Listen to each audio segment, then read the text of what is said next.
because they were closed on Monday. Sunday night, when they got done at 2 o'clock, we were rolling in the door at 3 o'clock, ready to go. We brought in all our own food, shared some of the equipment, brought in some of our own supplies, and worked out of there for a while.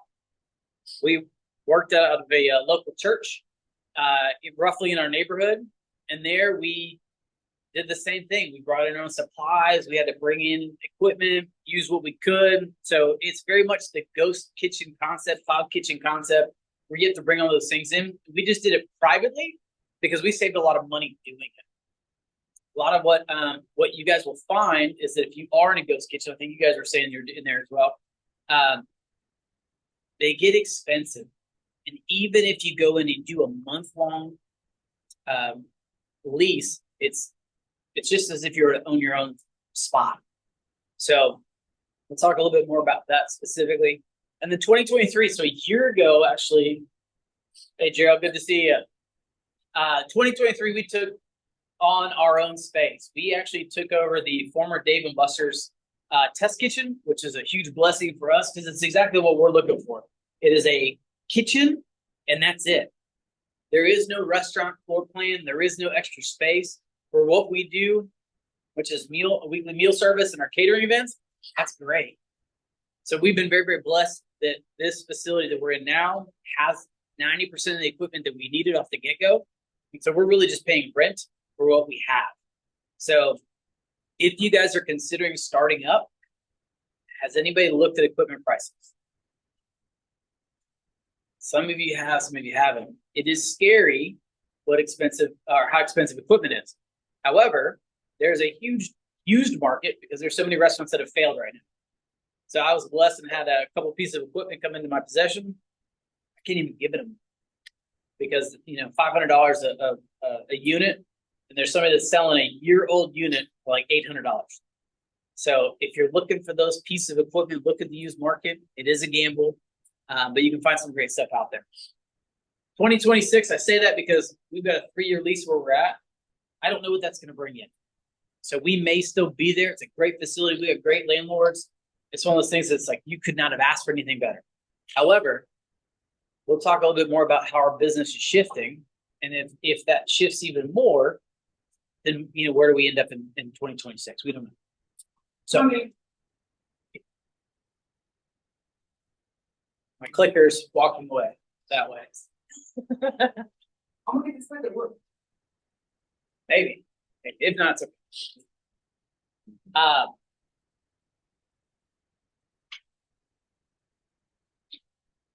So I say this loosely, but you got a good product. What next? You have a coffee or an energy drink or coffee? Coffee. Okay. Are you making that product now, or are you? Okay. So you've got somebody who's making it for you. I know you've got the bakery, so you're doing all your stuff in-house, correct? Or most of it, at least. You guys are doing stuff in-house. No. We have a place. Well, no, but I'm saying you're making it for yourselves. Yes. Yeah.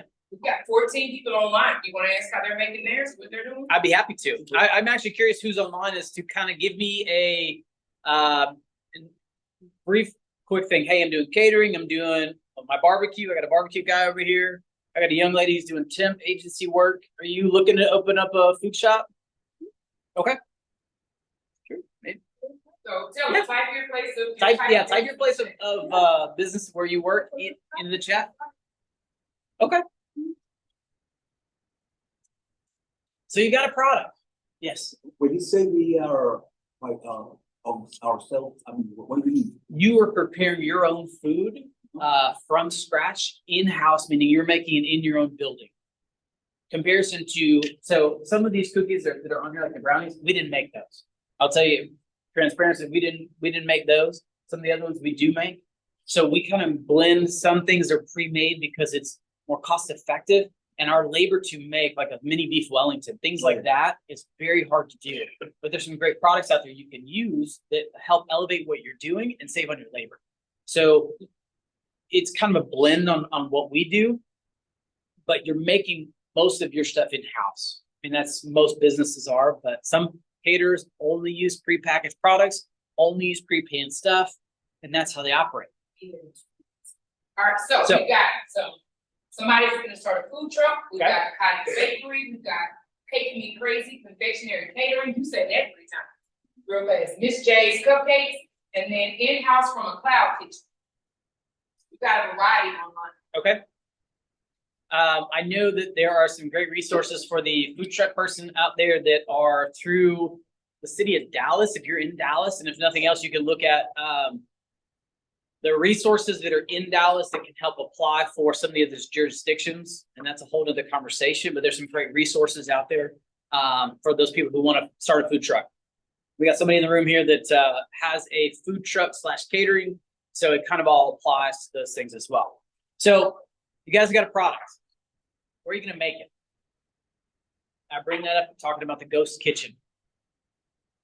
If you're doing stuff out of your home, it is technically illegal. Does everybody know that? Unless you're under cottage law, which there's very few things you can do there, everything that you make that's a hot or a cold product has to have those things, need to be in a commercial kitchen of some kind. Ghost kitchens are a great way to do it, but they're cost prohibitive. They're expensive to operate there. If you have a small 250 square foot kitchen with building amenities, it might still cost you $5,000 or $6,000 a month to rent it. So you have to think about those things. What fits for what your business is doing cost wise that you can afford to be there.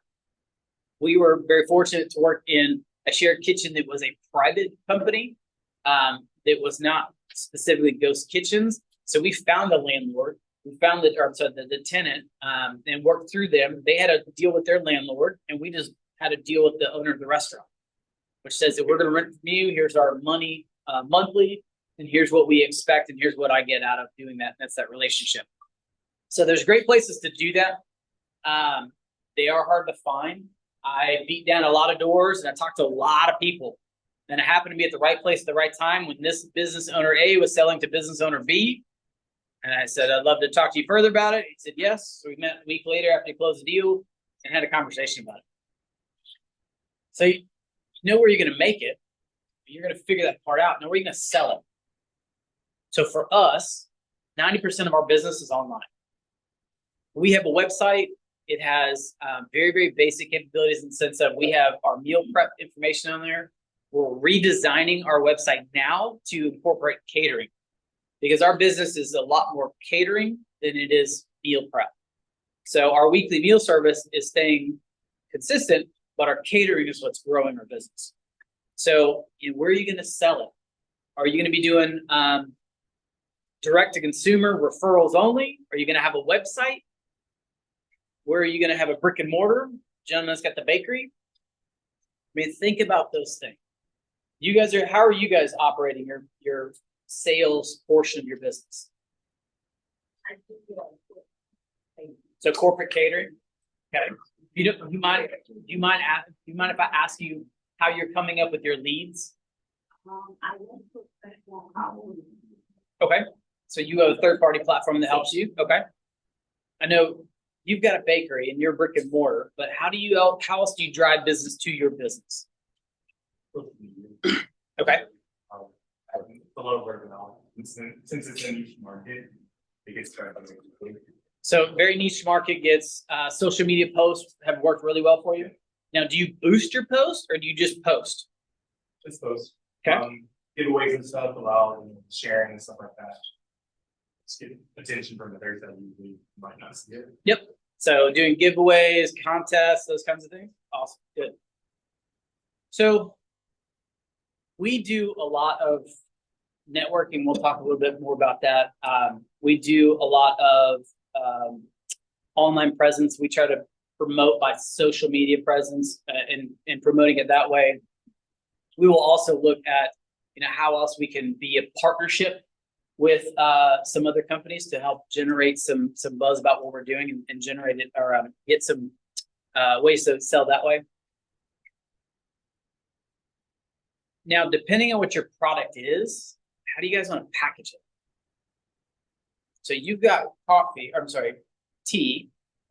Yeah. So are you a RTC ready to consume product or are you, okay? So you have a canned product or bottle product? Awesome. I'm assuming you've got mostly like cardboard, plastics, and different containers that vary. All right. What about you, gentlemen? We do use BPA pre-BPA containers. Okay. The bags they are because we use baking seeder machine. Okay, but we do have a commercial kitchen. Mhm. Okay, so we do this once a week. Okay, so we started to do the job on Fridays, meal prep, and then pre-cook on Fridays. Right. We deliver this the food on Sundays. Yeah. Okay. The people can pick it up on Sundays at the place at Awesome. the kitchen. So, ladies in the back, I'm going to ask you real quick. Tell me this quickly. Are you in catering at all? And if not, tell me what you want to do with catering, or what's your drive? What do you want to do in the food business?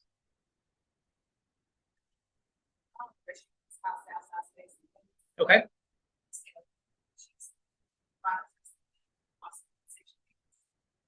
People always concerned restaurant as the state of water, so we kind of like close it together. Mhm. And just operate so we just want like a kind of taking over or kind of in the same way as like the basic delis or like the they just do meetings and things like that. So, I'm gonna repeat what you just said. We have 17 now online, and they would like, I bet you one of them had the same issue that you had. Do you mind saying that again a little bit louder? Because I got you. Have you heard of her, Vicky?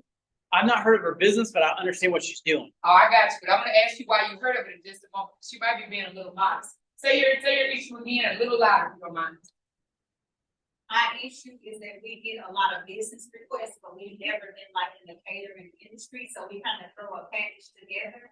So we really don't know what to do as far as pricing, because we have like a standalone store Mhm. and we get high traffic, so we don't even take like third party delivery orders. We don't have. You don't have a need for it. We just Yeah. started. We just started. We used to do it in phone calls a while ago. Mhm. But we also do concessions as well, which is one of our business, because we're state fair vendors, and we also were like the vintage for winter. Congratulations. Um, Yeah, that's awesome. So she might be a little modest. Yeah. Did you have anything else that happened at your business in the last year or two that brought a lot of attention? We also had like a lot of food critics, they came out, we were voted like one of the best in Texas, from Time and a couple of food bloggers. That's So awesome. we're kind of like pushing some catering because we get a lot of requests, but I'm kind of like, okay, what do I have to have? Some wings, sliders, but I want to officially be able to offer that service, because I'm also a real estate developer, so I go to a lot of meetings. And in those meetings, they're always offering like, sandwiches or finger foods, and this is space that I feel like we can be in, but I don't know how to charge. I don't know what quantities look like, so we're kind of wicked. Okay, So when you get a chance, the people at home want to know what you said, they still couldn't hear her. So right. Oh, Okay. So to kind of recap, so you have an existing business that's doing very, very well, but you're getting more requests for catering. You're not sure how to take on that task of getting catering started. We'll talk a little bit about the numbers question that you had, which is how do we price things on a very, very small scale. And that's the reason I say this, because that's a huge gamut in itself. But I'll show you this, which is just our brief flyer. This is just what we created, which is just in a snapshot. It is some little packages that's more like you can have this starting at this price. And it's just something that I've got somebody who walks out and hands that out to people. We also have kind of a structure that says we have these things that we do consistently, and we do it well because people like it and they keep asking for it. And then we just know that this is our normal price on it. And then depending on the market fluctuation, if it was a beef product or chicken product, that may go up or down slightly. So you may have to make a minor adjustment to it, or you just have a number that's preset saying on the highest point we've been here and the lowest point we've been here, and then your profit margin just changes. we also talked to a lot of individuals that were once in a restaurant business like us, and now that they're on the catering side, their life change is better. So I want to know what that is like, because when you're in a restaurant, it's like some of the So- but I want to chill. So I will tell you right now, you never chill. That does not happen. So you missed the backstory for me a little bit, which is that I've worked in grocery, I've worked in restaurants, I've worked in a variety of places throughout my career. For me, when I got started, I didn't want to be in catering. And the reason I didn't want to do that is because it's feast or famine. You either have a very good month or you don't have a good month. And it all depends on how much business you have in, how many leads are you getting out there in front of you to then stock your pile of events coming up for the future. So that's not where I wanted to be, but that's where our business is growing. So for us, we're getting pushed into catering in that sense because that's where people want us more than our weekly meal service. I want a consistency in my lifestyle. I've got 3 kids. So meals being a consistent routine thing, every single week we're doing this, menu changes, but the same processes hasn't happened. Because we get catering events, so it's like, okay, we're doing our normal stuff. And then sometimes it's like we got to do our normal stuff, and then we got an event on top of that, and then we got something we got to prep for the next day. And so it never slows down, just keeps going. But that's a good thing, ultimately. It's a struggle sometimes. So you've already touched a little bit about third-party delivery. Who else is doing delivery in the room? You guys are doing delivery? Yeah. Okay, what about you? Barbecue? No, I do, pop-up. Okay, so pop-up barbecue? Okay. Social media is great. So I'll touch more about how I've got some great resources on from us in the last 6 months on social media stuff, because how many of you wear at least 5 hats in your job or in your company? Everybody should. If they don't, congratulations. I'm very happy for you. We're probably about 10 just with where we are. But you know, delivery is in itself a hard thing to figure out. You've got third parties that will do it for you, but they want their cut.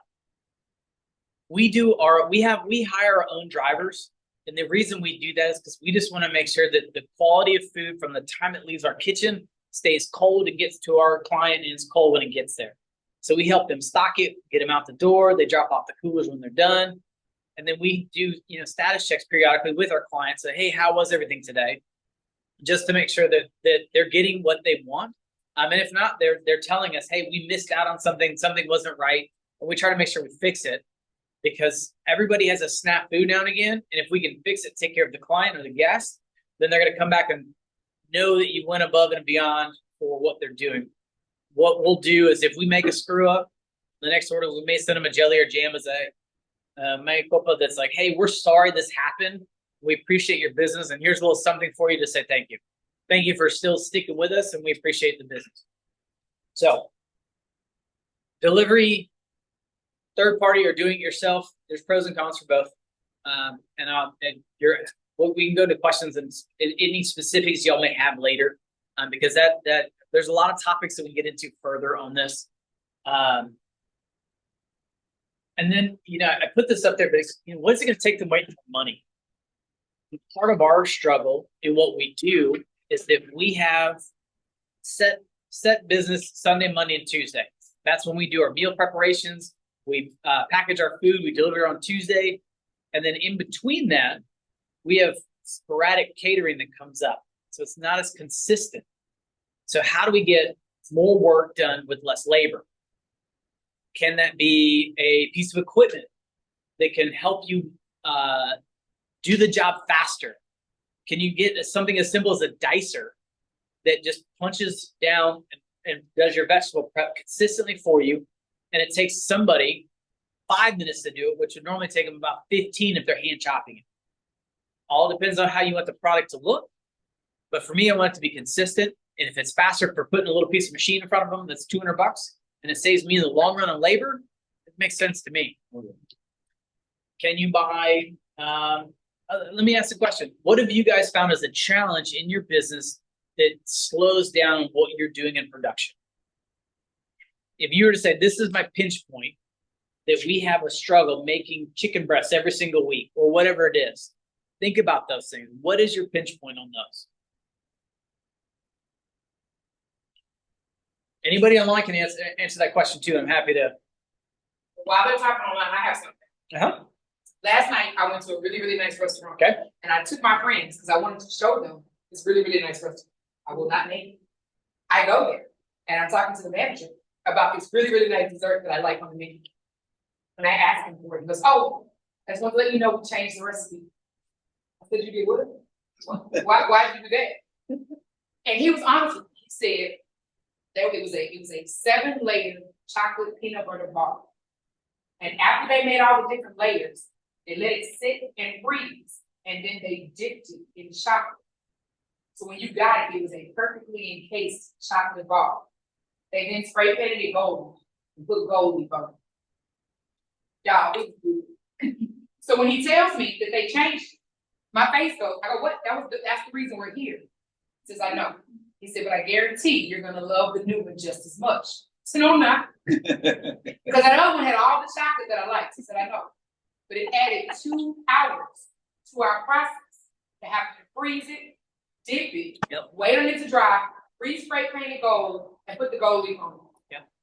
He said, this is what I'll do. I'll let you try the new one on me. Let me know your thoughts. Give me your feedback. Well, after I ate the entire thing, I told him, you know what? That was 2 hours well spent that you saved, because now it's light. Now it's airy. I ate more of it because it wasn't as heavy. And while I liked what I had, what I got technically was great. Okay, so he was doing all of that to be different. He was doing all of it. And it was, if I didn't know it came another way, I wouldn't have known it. But he recognized that the amount of time and labor and additional chocolate costs, all of that he was spending, did not equate to customer satisfaction. Yep. So sometimes you might like to do something that seems over the top and great, but is it really worth it? And if it is, are you charging appropriately? So I just thought that was interesting, because you're talking about a pain point. This man flat out told me, we changed it. Either you gonna like it or you not. But he knew that there was an expectation, so he gave it to me, and guess what? I liked it. The people that I went with, like, they liked the little bit they got before I ate the rest. You know what I'm saying? And that being said, I'm gonna go back. So sometimes we can make changes. Let me see if anybody online has something. People online, what's a pain point in your business? You got a lot of bakeries on this call. There's gotta be something that's hard to bake. I know I used to do cake decorating, and people don't understand how much time, effort, and materials go into making a cake, and they want to spend $25. Well, ma'am, there are big mass retailers, grocers that can do that for you. But for me in my house, you got to pay for this. So there may be other pain points that don't equate. So not seeing anything in the chat. That's fine. So that you keep So- going. Yeah, I mean, I give the example of danishes. Do you guys make danishes? Sometimes. Sometimes. So are they a labor of love? And a headache too. So if you've ever worked with puff pastry before, if you make it yourself, it is tremendously difficult, because you put a big fat block of butter, you wrap it in dough, roll it out, make it thinner, you fold it, and that's how they get all the layers in it. So imagine if you had to make that every single day, or once a week. You can buy commercially produced products, very consistent on what it is, and take that piece of sheet of dough or other products and manipulate it to add your own value to it, so that you're not having to make puff pastry, but you're now saying, I'm going to do this puff pastry Danish style dessert or a breakfast bite, but it doesn't cost me as much because the labor to make the dough itself is cut out of the equation. I then also don't have to have a sheeter to do the work. So there's other pieces of equipment that I don't have to house, I don't have to pay for, and I don't have to figure out how else that I'm going to use it. I've got a steam kettle that we refurbed, got a great price on it ultimately for what it costs us to get it going, and we use it periodically. We haven't been able to get our soup program really up and running enough yet, but that's one of those that's like, it's up and coming, we wanted to use it, but it's taking up more space than what we have to accommodate at the moment. So was it a good value for us? Long term, probably yes. But in the meantime, the investment was not as good as what I'd hoped. So that's those little things on how do you make yourself more efficient? How do you save money? And think about those things for your business. How do you increase your sales? We talked a little bit about this. Social media is a great one to do it. And getting out and talking to people. Are you ladies together, by the way? Okay, checking. And how do you lower costs? Who is part of a buying group? Or who has multiple locations? Anybody online? I know that in this room we don't, but I would ask that question because when you buy in bulk, you buy more you get a better discount. When you guys do for the state fair, you get set up for that, I bet you probably get a better price than it. Do you go in and ask for a deviated price? This year, we actually contracted with Sam's Bakery, and then they got red. Yep. So that was. Yeah, and that's a great example right there. Tell them again at home so they can hear So it. yeah, so young lady does events does the state fair annually, and the events that they're hosting, a lot of those products can be more cost effective if you're buying in bulk and you do a contract with a specific vendor. And in this case, they use Sam's to make their bread for them. So we hire somebody who has the equipment to do it, who is faster and better at doing this consistently for us, and can probably get us a better margin if we were to do it ourselves or go buy someone else's product. So those are great ways to lower your costs long term. You can also get buying groups. It's harder to work through those. Those are a lot with the school districts, but you're buying like a cooperative group. These 3 restaurants are working together and they're buying stuff under one brand. If you go look at like Texas buying groups and start to do your Googles, start Googling it. There are some that are restricted to school districts specifically, but then there are others that are open. Like if you're a company and you buy into this, you pay your annual premium to the company, and then you get your membership. So it's like going to Costco or Sam's. You pay your membership and you get a better price than some things. Other things may not be quite as much. Ultimately, how many people in this room are shopping regularly at 3 or 4 different stores or vendors for what they're buying? You have to. Unfortunately, pre-COVID, I could buy everything I wanted from one vendor, maybe 2, and get a great price on what it is. Yep. Post-COVID has not been feasible for us. Because I will tell you that I can go to both of my vendors. They carry a lot of products, and I will buy chicken breasts or look at chicken breasts from them. And the price is $4 a pound for chicken. That's almost retail price. Chicken breast. Yeah, chicken breasts. Really? Yeah. If I go to like Restaurant Depot, if I go to Sam's even, and I buy some of these other places, it's half the cost. So some products, I know I can get some paper goods from company A, and they have the best paper good products. I know the company B has got the best protein prices for what I need. So for us, we have to shop just because that's the market that we're in now. We don't have that same luxury that we did before. And then it takes time to grow. I will tell you that we've been doing this for about 5 years now, ultimately, and we've really been running on this since 2021, so about 3 years in. And we're not where we want to be yet, but it takes time to get there. How many people have had large events that have happened annually, or have had large events that were thought going to be an annual event that didn't happen year 2 or 3? Because I know we've had that happen. We've had events that were a great annual event. That business has changed for that company, that individual. We used to do hospitals, and we would go and with one of our friends who is in sales, and he would go deliver hot food or baked goods or something fun for the offices that he managed and helped with. And so we would do those. But this year, they're not doing it because their regulations on what they can give away have changed, as well as their company values have changed on what they're willing to give away as a thank you for what they're doing. So economic pressures in any industry change what we're doing. If you go to the next one. We touched on it briefly a little bit. How are you, who's your customer and how are you acquiring them? So for your, let's see. I'm gonna pick on you and ask you, who is your ideal client or customer? Me, anyone, well, if you're gonna say college students, Okay. I think it's Betty and Mueller, because all their memory Okay. would be great.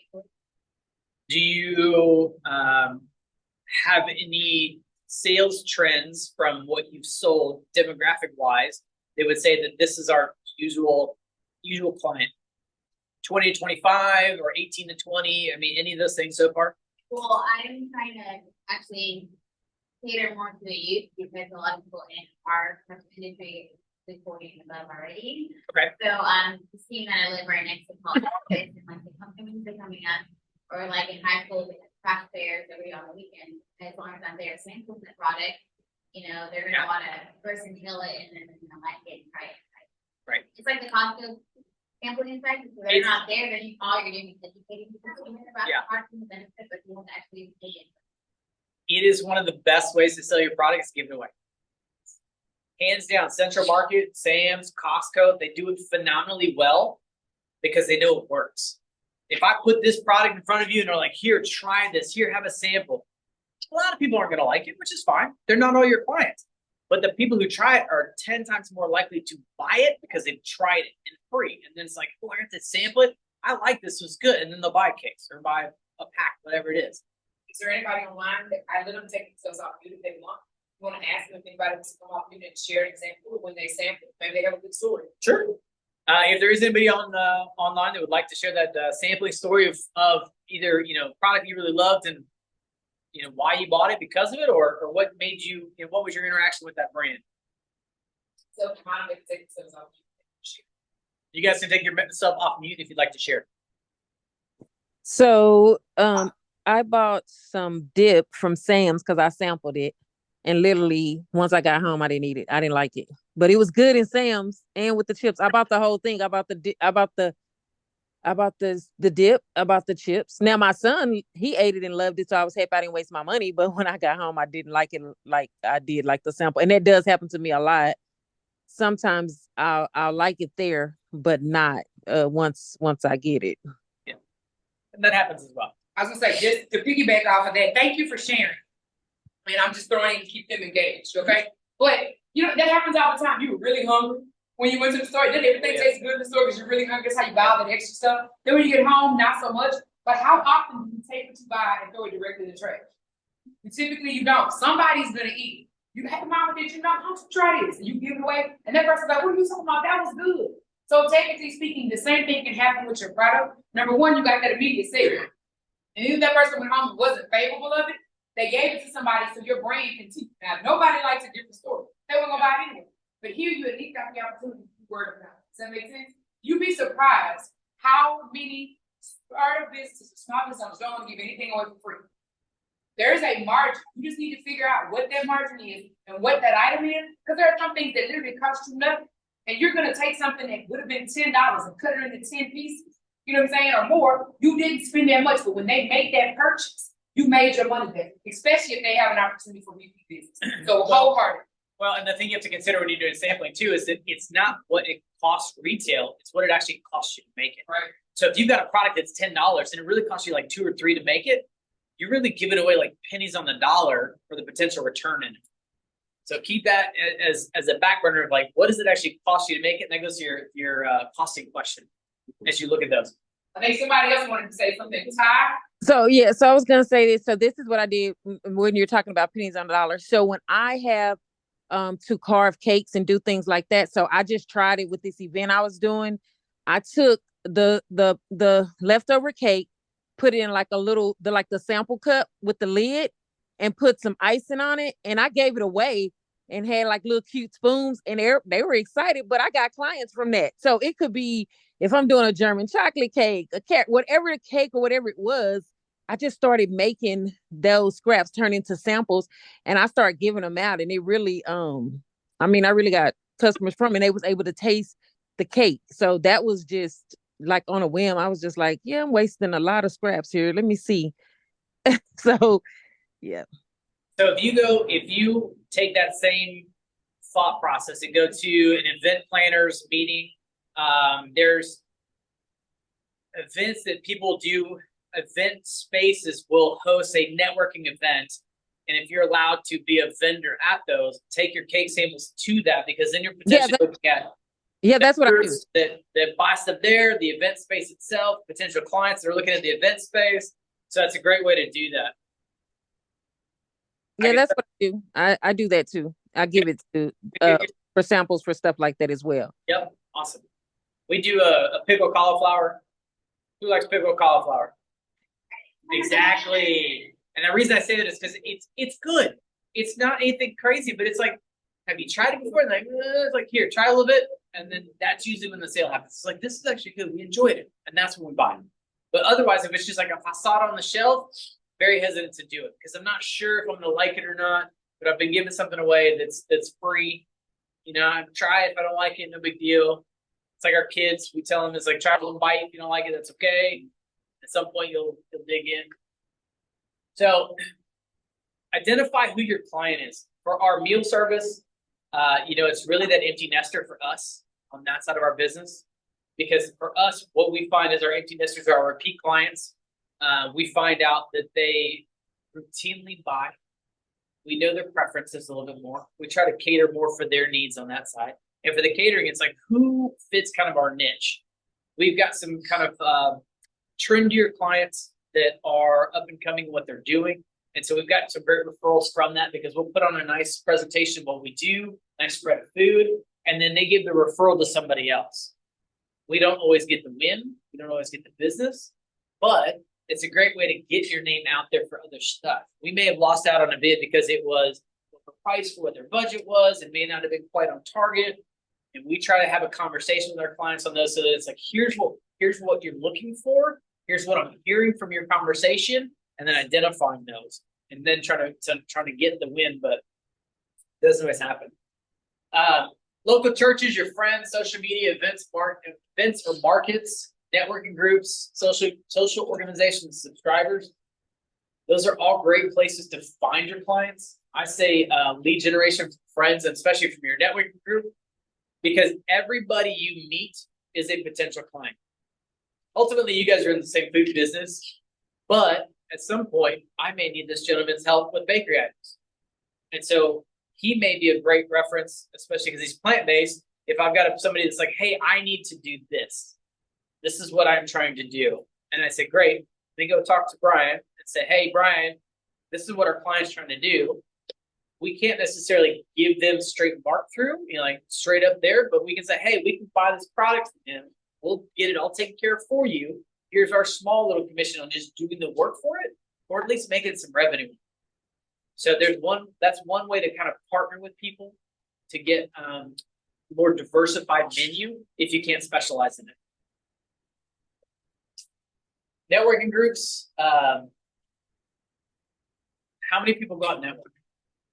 You do, okay. You. Anybody else? If you don't do it, do it. It's awkward. It feels weird. But I promise you, you'll meet some people. A lot of them probably won't ever call you. But it's true. There's a lot of high howdies and everything else. There are. But if you make intentional meetings and you do intentional one-on-ones with people, you get to know what their business is. They get to know what your business is. And they may become a client at some point. Some of the leads you create and you generate now may not come to fruition for a year, if not more. So think about that. Everybody you come to contact with is a potential client, and it may not be today. You may not have won that bid today, but you know what? I'm actually going to use you as an example, January. Okay. Oh, she's like, oh, your sorority sisters called me. And they said, hey, can we do something for you? I said, you know, the delivery zone for where you guys are doesn't fit for what we're trying to do, or it doesn't work for us. Coming to find out after the fact, I get more information on it, and it may have been a good benefit. We try to get very involved in our community with what we do. We do new mom meals, recovery meals, and we give those away. We normally have a little bit of food left over. So we'll either try to solicit to some people, hey, do you want to buy this? We get a little extra, and we'll sell some that way. And then other stuff we know we have, and it's like, who's a new mom that we can give a meal to? How can we get on somebody's care calendar that may be a potential client at some point because they just had a baby or just came out of surgery? So we try to figure those things out. And her sorority sisters are doing the same thing. I'm like, hey, we need to do a meal calendar for it. So we didn't get the business because we didn't have all the information. Because when I talked to somebody, it was more like, here's what we're trying to do. And it was very limited on what we got. However, Just to add a little color clarity, we had one person we needed the meal clean at the time. And I said, I know somebody who does that. And I knew other people who were in our area, but I met him. I wanted to give him the business. So I said, let's call him and see if he can do this. When they called, they asked about the one specific opportunity. He wasn't able to help. Unfortunately, he didn't know we were a chapter of 944 women. Somebody's always having a baby. Somebody's always needing something. So when that information came up, it was thinking like, well, maybe instead of just counting him out, maybe there's a better opportunity. And then when we found out that there may be potential, because there was no business deals or anything discussed, it was just literally just a conversation. Maybe there's something they can do to expand it, if it's gonna be more of a program, if it's gonna be more of an offer. That's as far as it's gotten, you know, it was just a casual conversation, but there's always opportunity. So we have a client right now that's wanting something very specific. It's a little harder for us to do because it kind of goes outside of what we're doing. They want grass fed, they want organic, they want all these specialty things for their diet. And we're able to do it at a premium for what we're doing, but they're a special need. And so we're doing something specific for them because they're willing to pay the extra, they're willing to do it. But they were a former client and they do our meal service a year and a half ago, took a break. They had financial issues and whatever else. But now it's like, hey, you know, we're kind of back where we need to be now. We'd like to do this. Okay. And so you never know when those things are going to come up. There are some great resources out there. I'm gonna find. Okay. Great resources out there. Dallas College is one of them. These speaker series I've been to a couple of times and have gotten some great resources and met some great people as well. So this speaker series is very, very good for those who want to get some free information. SBA, of course, has got some great stuff out there. Who likes free marketing stuff? Marketing help. Everybody does. I know I do. So we partner with UTD. They've got UTD Solve. It's a great resource out there. I really hesitated on sharing it to you because it's something that's awesome. It's also a little bit of a challenge. But UTD students at their capstone level have to present a project. To give them real world experience, we are one of those partners in this case. So we're still going through that process. We're getting to the tail end of their semester. We'll see how it goes. But for us, social media posting has been a struggle. Enough time in my day to get that post done, to time it the right way.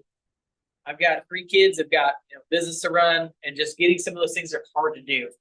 So if I can partner with these guys, and not just UTD, but other marketing programs, why not? If there's a capstone class you can get in with and they can help you and you can approve what they're putting out there, is it your message? Is it your voice? Then do it. I mean, there's nothing to say you can't. There's some great opportunities. Call them up, say, hey, if you're looking to try to find help with our marketing stuff, do you guys have any capstone projects or anything like that you get involved in? UTD does one, they do an application interview process. So you go in, you meet with one of the professors or either via Zoom. They talk about your business, they talk about the program, see if it's a good fit. If you guys get in, then they get you basically some marketing help to help you do your business. So they also have intern programs for that specifically, which I'm trying to tap into now. The students need volunteer hours. So to do that, they can volunteer their time for you and help you post on social media or help you do some of your marketing things. So that's one way we're working through that stuff right now to see if we can leverage that as a free resource.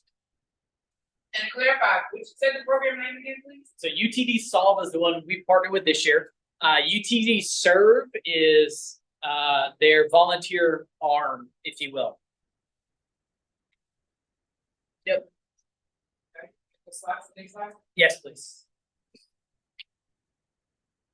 Answer the questions in the chat. Yep. So, who's doing buffet style service now? You guys are. Are you guys doing the closed top chafers? So this is what they maybe call an open buffet concept. This is a little bit more trendy, a little bit more upscale than just the chafers with the lids on them. This is just some of the stuff we've done. It's more just, they're great ways to present your food that aren't the normal ways. Sometimes we'll take, you can see on the far left one on the top right corner of that picture, that's actually a 3-tier system. We might take the baked goods from Mr. Brian over here, put them on there. So it's a 3-tier. We have dessert bars, cream puffs, and something else on there. And it displays, it's got different height, things like that on there. But just something to kind of take a peek at. That there's not just the classic shapers. You can do a lot of other things out there to present your food. Go to the next slide. So we do grazing tables or charcuterie tables. It's a big trend. Has anybody seen like butter boards? The newest one is buttercream boards. Have y'all seen those yet? So that's kind of funny. If you think about the butter boards, they spread the butter out, they put their toppings kind of like this on there. They do the same thing, but it's dessert. So they put, buttercream swirl on it, and then they'll put like some fruit, cookies, and crackers and things like that on there for it. But the same kind of thing. And these are great ways to have a nice spread. It looks kind of clustered, or it looks kind of mixed, matched together, but there isn't a rhyme or reason. But they're easy to accommodate. So something new that you can always offer. And again, that goes to how if it makes sense or not. So key areas in your business. We touched a little bit about food costs. Who can actually tell me what their food cost is? I'm assuming you can. You can? Good. Ladies? Yeah? Okay. If you don't know what your food cost is, please invest in that. Look into it, because that's where your margins are going to be. Everybody in this room and online, as well as if you're in the food business, it's thin margins. It is a tough business to be in. So the more you know about your numbers, the better off you are. What does your facility that you operate cost to run on a daily basis? Could you answer that question? And if you don't, just add up all the stuff, your routine services, your hood cleaning, your grease, your fire, all those things. What does it cost you to do your pest inspections or pest control, your annual inspections, all that stuff? Break it out on 365 days a year. Or if you're only open so many hours a day, or however you want to do that, but figure out what that cost is. Kind of give you a perspective of what you need to make money-wise to support that business. Whatever that location is it too big? Is it not big enough for what we're doing? Are we going to be outgrowing it? And those are all conversations. Labor cost is much, much higher than what it used to be. Average cost starting now is about $15 an hour. I don't know what it is for y'all, but I would assume it's probably about that too. What is it going to cost to rent your equipment, or lease your equipment, own it? Then you have the liability of it to maintain it, fix it. Who has insurance on their business? Now, well, you may not need it for yours, but if you were in the food business, please consider, if you don't already have insurance, look at like a food shop policy. Very, very basic, but if you're doing catering out of your home or out of a ghost kitchen, something like that, you need to have insurance. If you get that one big contract and they're going to say, hey, I want you to do this for me, do you have insurance? Yeah. Then you're going to have to go try to figure it out. But food shop policies, workers' comp insurance, those are all things you may or may not need on that one. One of the things that was very hard to figure out is how much your cost is to run your facility if you're not in your facility. If you do not have the building, if you don't have the lease, if you can't have access to it, it's really hard to figure out what it's going to cost to repair it, to maintain it, or what the cost is to get the annual cleanings and stuff done. So if you know other entrepreneurs, other business owners, ask them. That's the best way to do that. Hey, what do you have in your kitchen? What does it cost you on average? And they don't have to give you a specific number. It's more like, I can tell you on average, it's $350 roughly to do a hood cleaning. But if you got 4 hoods in your building, that's a lot more money. And that's what we ran into. We actually have 4 hoods in our building.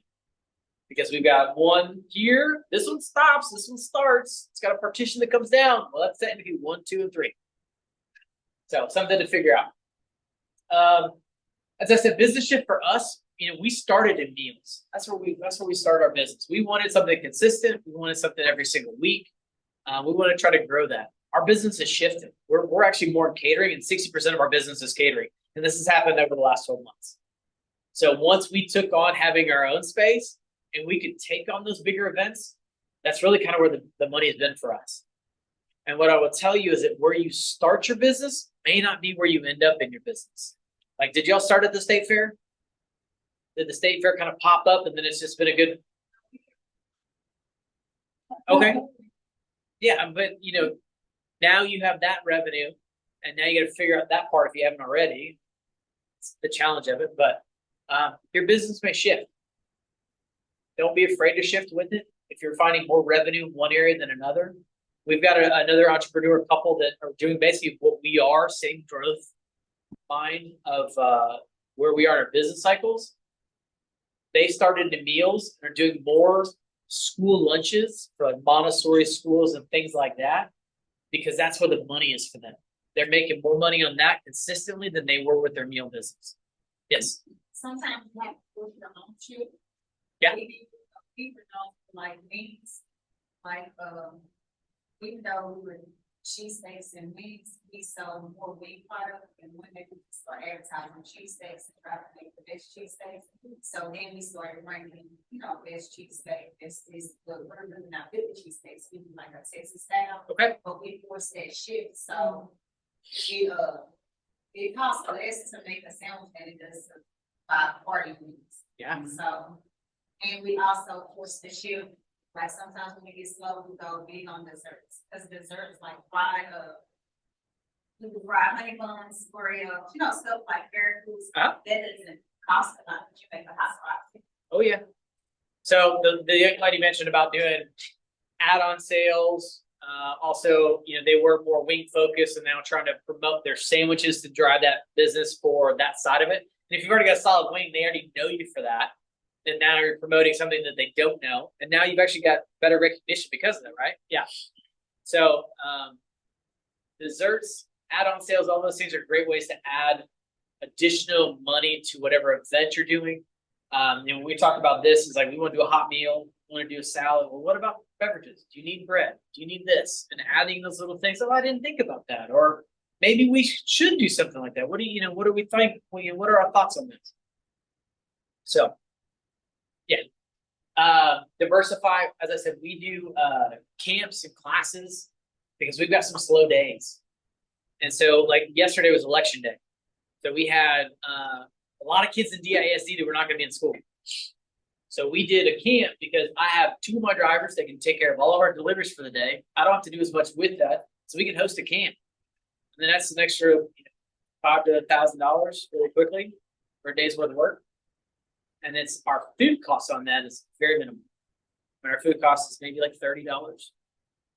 So, I mean, that's because we're looking at what's the kid going to eat? How much do we really need to make? And our labor's free because they're basically making everything. Like $30 per kid. No, I mean, you're looking at so we had 10 pounds of chicken that we got at a good price. Pulled it out of the freezer, had it available because if it's something on sale, we might buy wings or ribs or something like that, and buy it when it's $1.50 a pound, and it's normally $2 a pound. And so we'll offset what we're doing with those. We do briskets when it's peak season for some of those because we bought it for $2 a pound, and it's normally at $5. So it's worth we do those things. Cash flow, what's going in is coming out, or what's coming in and going out. Know what you have going in and out so that you can figure out, are you going to make your rent? Are you going to make your distributor payments? All those kinds of things. Yes. Like, what's the upcharge? Like, if you have to like used to be in the retail, so 300%, like something 2%. What is that on the catering side? Everybody margins that they want to put on there are different. There is not like a set rule. When we do catering, we run 28%. We try to run 28% on all our food costs. Because we just know it's expensive to run labor and it's expensive for your rent. And then the disposable part of that's actually pretty cheap in this big scheme of things. So a container like this that you're eating out of sign's like 50 cents. So that's the cost of the container. But we have delivery, we've got overhead costs, we've got our food costs, all those things. So we gotta try to figure out about 28%. Doesn't always happen, but that's kind of our rule. That's what we use. And I say that because seasonal demand of cash flow is like we're going into summer. We know we're going to be slower. People are out on vacation. Business does not really happen as much during the summer because everybody's taking family vacations and they're doing their thing. Now we're in the holiday season, so everybody's trying to do parties and everything else. And so this is the busy season. What are you going to do when the summer comes around and you spend all your money? I mean, that's the struggle we all face. So delay payments if you're on a 30-day cycle, net payment, whatever that may be. Next. Yeah, we do some of the kids. That's fun. So, here's the next one. Who's on your bench? Do you guys have the right people in place? In place. This is kind of us here. My wife has got a food science and nutrition background. I'm operations. She is more R&D and creative side. We've got partners that are helping us with our marketing. If not, it falls on me and I run out of time in the day. Financial guidance. We have a CPA that helps do our taxes and our financial stuff. We do the day-to-day QuickBooks stuff, but I have him do a quarterly audit for us. So what our cost on doing that is a whole lot less than if he does it every single day. And especially because where we are in business cycle of growth, we're just not busy enough to really have a lot of work for him to do that would warrant the cost. I mean, he'd gladly take my money, but it doesn't make sense for us. We can't afford to do it. And website and sales, is your website working for you? You know, for us, our catering is not really on there because we started in meals. So we're redesigning our website right now so that it is focused on both. So you see both. And then who's doing your sales for you? Is it you? Are you outside your four walls selling? Are they walking into your store? What does that look like for you guys? So, next one. Yeah, that's it. Look what I got to work. If I had only stuck the right piece in, we could have been paid. Okay. So I want you guys to be able to ask some questions. I know we got some people online and I don't want to keep them over the time. So I just want to say a couple things before we round up or when we round off. So first off, thank you so much for coming to us. What you guys think about dinner? Oh, pretty good. You liked it, didn't you? Okay, okay. That chicken was juicy and the herb, it was very, very nice. Good job, good job. Okay. Okay. So I want to touch on a couple key points. So we've been doing this for about 2.5 years. Restaurants and the food business is the biggest thing that we have. A lot of the questions you asked tonight, ma'am, we actually have covered in some of our other series. So I'm going to encourage you guys to go to our link tree and you'll see it on the screen in just a little bit. Our link tree has a bunch of past recordings. Now we've got some that we professionally edited and made all nice, but realistically, we just wanted you to get the information. All right. So if you go to our link tree, you're going to find tons of answers to your questions, from food trucks to catering to brick and mortars. We've had quite a bit of information. It's all on that link tree. That being said, some little points that I did, some of the questions you asked that I've heard in other presentations or scenarios, he was talking about you got to shop around. A lot of these places that you go, they do have the ability for you to have, it's kind of like a house account. So you pay once a month or you pay with whatever your terms are. And when you spend a certain amount, you actually can get a certain percentage off of what you buy. So that means you got to know exactly what you can afford, but start cultivating relationships versus just going to, you know, wherever little bits and pieces you can. It may do better for you to do your research and kind of, you know, conglomerate or consolidate some of those purchases so you can levy your buying power. Some of you guys asked about organization. One that I didn't see on his slide is the Texas Restaurant Association. Is anybody a member of that? The Dallas area one is called the Dallas Area Restaurant Association. You want to be a part of it. Are you a part of it? I'm not actually. Okay, well, we're going to work on that. Okay. So there's TRA, which is Texas Restaurant Association. There's the ACF. There's also Texas Restaurant or Texas Chefs Association. So there's another couple of those too. Okay. Good answers. You got to be there. Also, your local chambers. All right. Get involved with them because, again, you guys are a hot commodity. How many times you go to an event and there's no food? See what I'm saying? They have, just like they have to have a place. Or better yet, they want an alternative to what they've been buying for the last 2 years. Mm-hmm.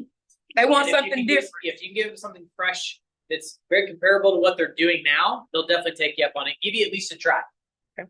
Couple other good things. All of you guys, I'm listening. Some of you guys just want to get started.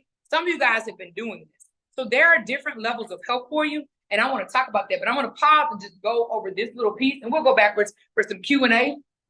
But right now, oh, I don't want to go that far.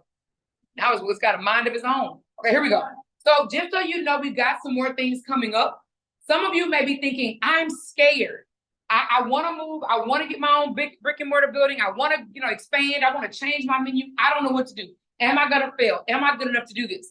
Well, this whole fall, we have been working on getting people right to take that next step. How to do marketing now that we have AI. You don't have to know how to do it. That's what AI is for. Let it do its job.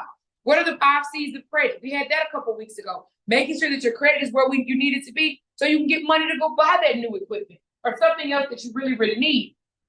Today, we talked about transforming your catering passion. Next week, and that's the one I really, really, really want you guys to sign up for. I want you to sign up for, but I really want you to sign up for. It's about imposter syndrome. All right, I know I'm not on the camera either.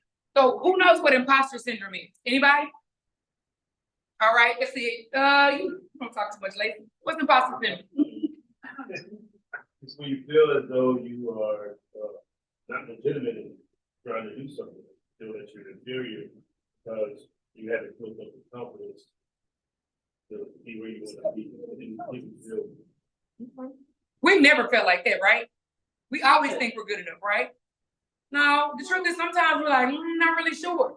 So next week we're gonna have Dr. Rom. Let's see if I can get it to click. Dr. Rom is gonna come and talk about imposter syndrome and how you can get over there. It's online, so you don't have to drive anywhere. You know you don't get this good food from Sugar Beet Kitchen. But he's gonna talk to you guys from 6 to 7:30 on November the 14th. So register for that one again today. And I'm gonna tell you again, because it kind of cut off what that address is. But that's super, super, super important.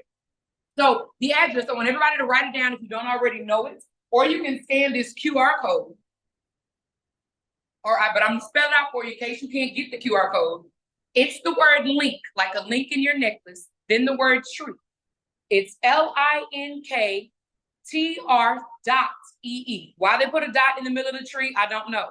But it's Linktree with a dot between the R and the E /speaker series, because all of these are events are our speaker series. So Linktree/speaker series. That's how you get to bios on the speakers. That's how you get to the recordings. That's how you get to previous presentations, tools and resources that our presenters share. They're all there, and you can register for the next events. All right. Now, not only that, but Dallas College puts these on because they want you to do well. So all of you guys for attending have access to Dallas College's tools and resources. So it's the different barcode, probably not actually the same barcode. It's gonna take you right back to where's it gonna take you? Linktree, what's the address? Uh-oh, I didn't do a good job. Vincente, what's the address? Linktree. /speaker series. Linktree/speaker series. Now, what's special about the word Linktree? Who can tell me? The dot between the R and the E. She running the class for a reason, huh? So Linktree/speaker series. But for being here tonight, you actually get an opportunity to get free one-on-one business advising. How much does it cost? Free. That is correct. It is complimentary. Dallas College has covered it for you, for somebody to come in and help you with your business model. So, ma'am, those questions you have, where you want to go, they may be able to help you. But there are other things, and there are times where you need to say to yourself, I need more than that. I need a consultant, especially if you're looking to diversify, rebrand, scale your business. We expect you to know food or to know beverages. We don't always expect you to know business. All right. Know when you need to bring in help. You can go through and spend a lot of money making mistakes, or you can spend a little to maybe a medium amount of money hiring somebody who knows how to help you get where you need to be.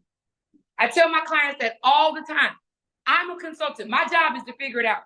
My job is to do the research. I bring it to you, and then you tell me which one works best for you. Why? Because I can give you a perfect solution. Who's got to implement it and make it work? Do I look like I can cook?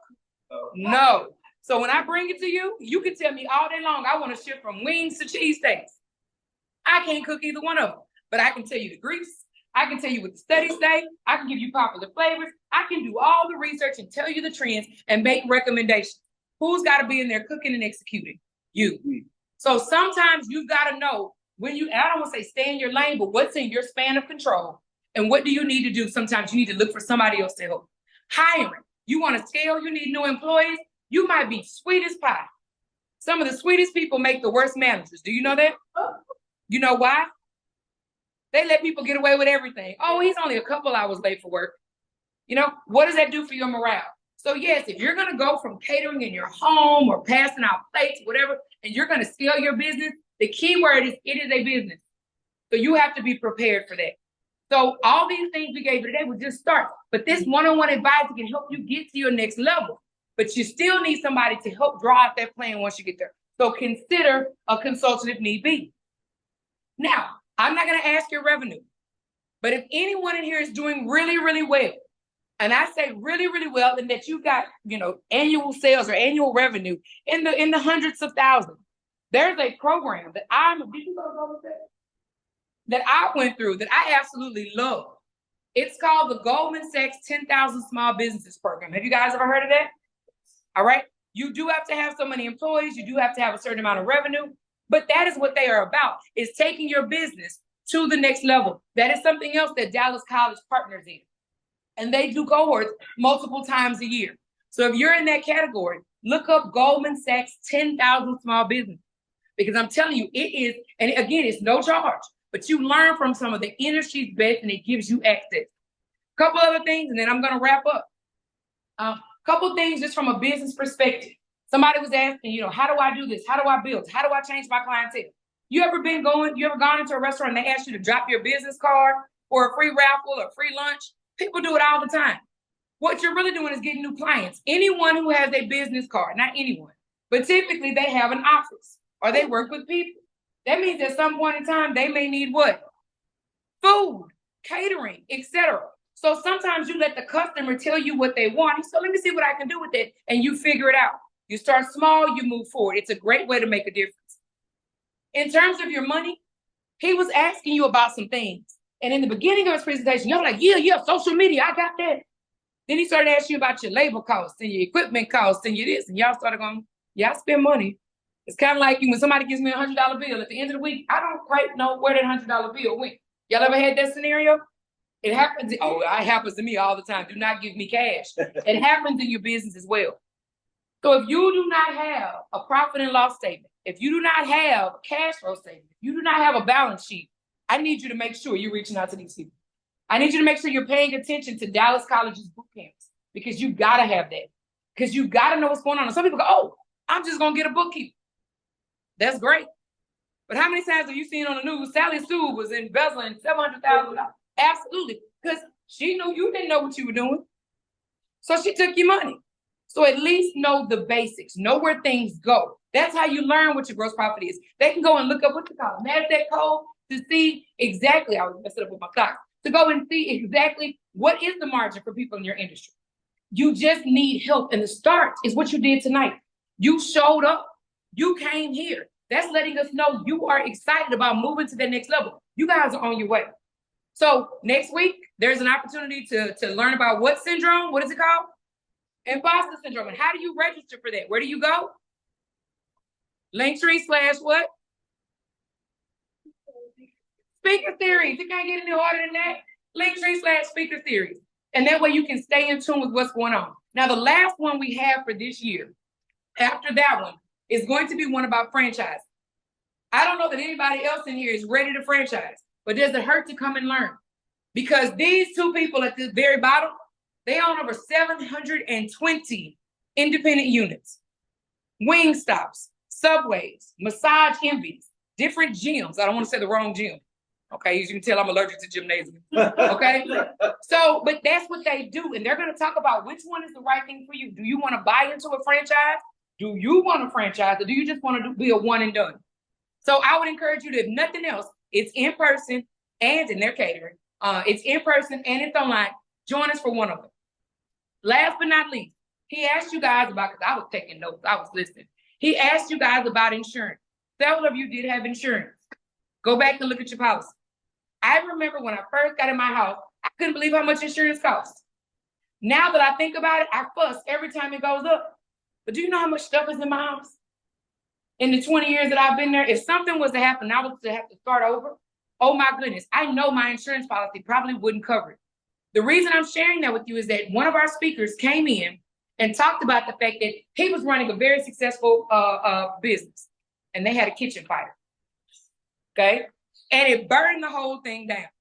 All right. And I don't remember if his dad got the policy or his brother, somebody in family got the policy and never updated it. So it was not enough when they burned to the ground. So imagine the family drama. But here's the thing. That person felt justified. At least I had insurance. So not only did they not have enough insurance, meaning they were underinsured, they were malinsured. Anybody know what that means? That means it wasn't proper coverage.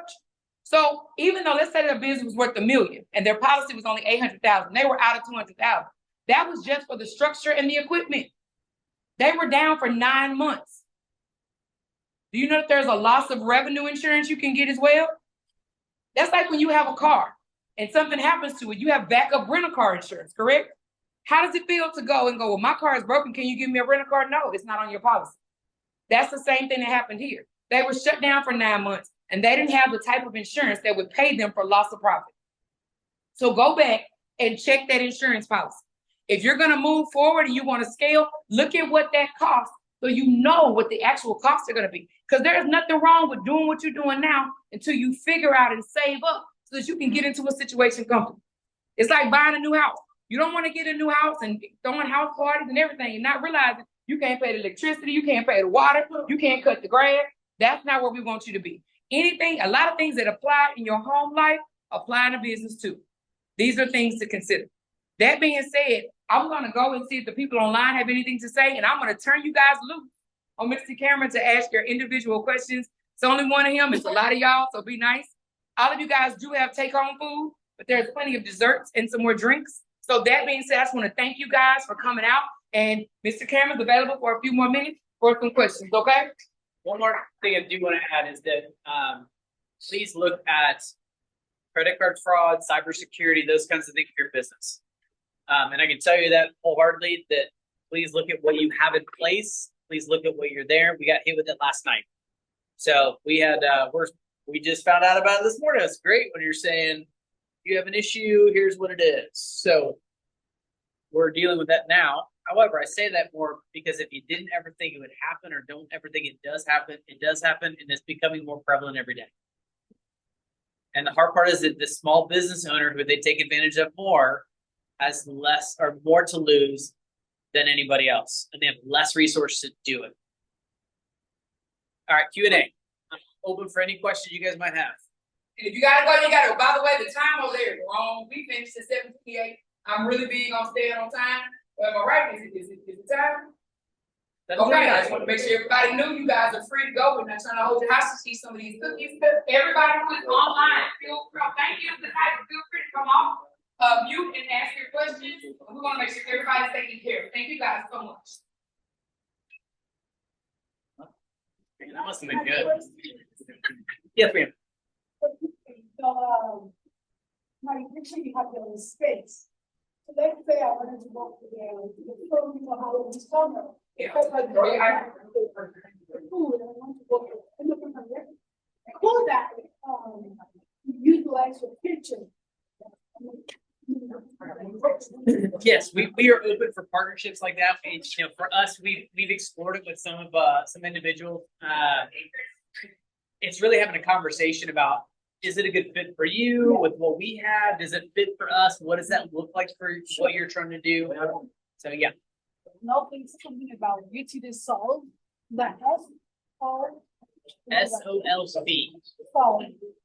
Because I'm not the only non-profit, I think They do both. I will Yep. reach out to. Yep. I'll reach out. Okay, thank you. You're very welcome. Thank you, my friend. So we offered to do some business with you.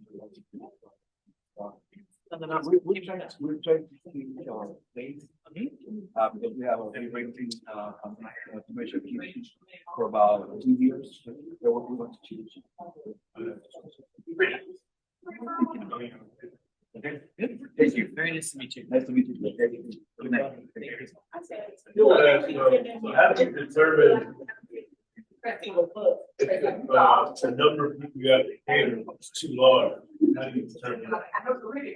Yeah. The real question is, how many people can you hire temporarily to do it? I mean, what I didn't say is that we tell people we can do 15 to 500. Because we've done events for 400. We've done an event for 500. It's how many people can you call, and it's really, what's the menu look like? How much manpower do you need at the event to do it? And the first time you do it, you may be overshooting them like what you need. And for me, that was, I want to have 3 or 4 people plus myself and my wife, who's my co-founder, because we want to make sure the presence is there. We're giving 100%. And I say this loosely, but it's like I need grunts to be able to do the stuff if I'm managing. So if it's a smaller event, I may be one of the grunts doing all this stuff with 1 or 2 people to help. But on something like that, it's like I want to be able to look at the 5,000, 30,000 foot view as I'm like, okay, where we at? And then say, okay, we need to be here. I need to do this, and then trying to say, hey, I need to go here and coordinating all those things. So some of the small ones I do myself because it doesn't. I mean, if it's like we've got 2 luncheons this weekend, They're both like 10 people. They're clients of ours that we take care of. They're not really big revenue for us, but you know, what I'm going to do is on this one, I'm going to combine the two together. I've got a group of 20 that I'm cooking for, which makes more sense than I'm selling them the same menu. They're very open for those things, so it works well. And then what I'll do is I'll hire somebody to go drop off the one, and I'll drop off the other one. Just because that's just, they're super small, they're not anything big, but you know, I can do both of them together and then have somebody do one and then done. Oh, that's simple. Yeah.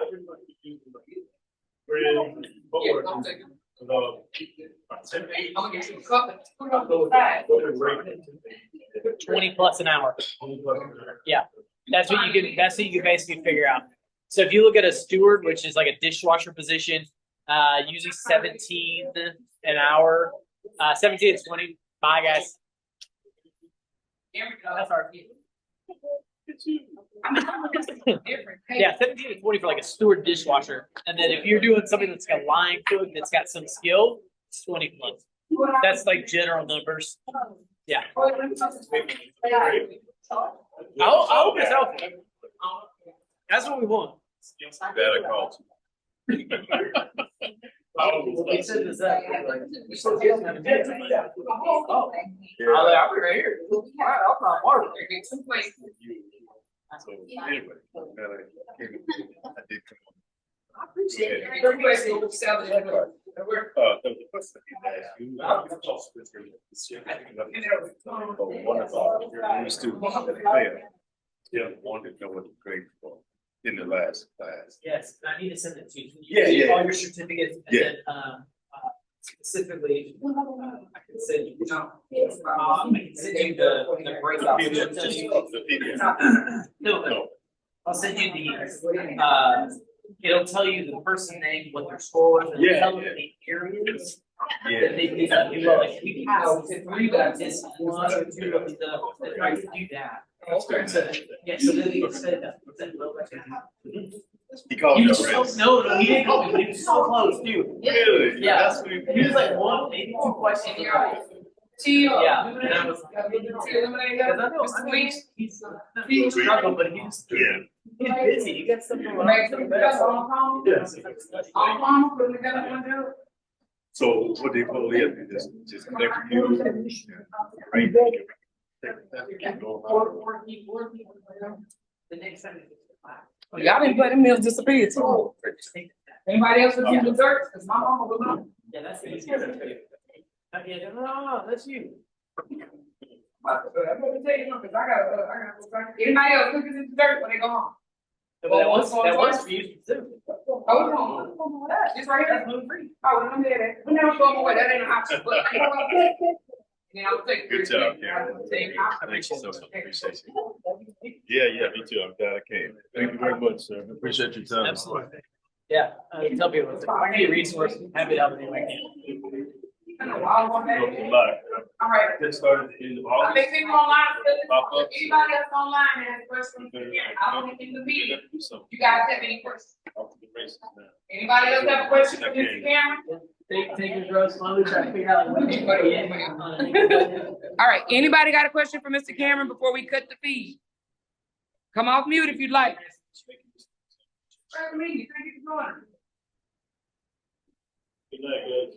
Good night. All right, I'm gonna go ahead and end the call. Thanks everyone that was online. Y'all have a wonderful, wonderful evening. Thank you, January. Good job. All right, thank you, dear. See y'all next time. All right.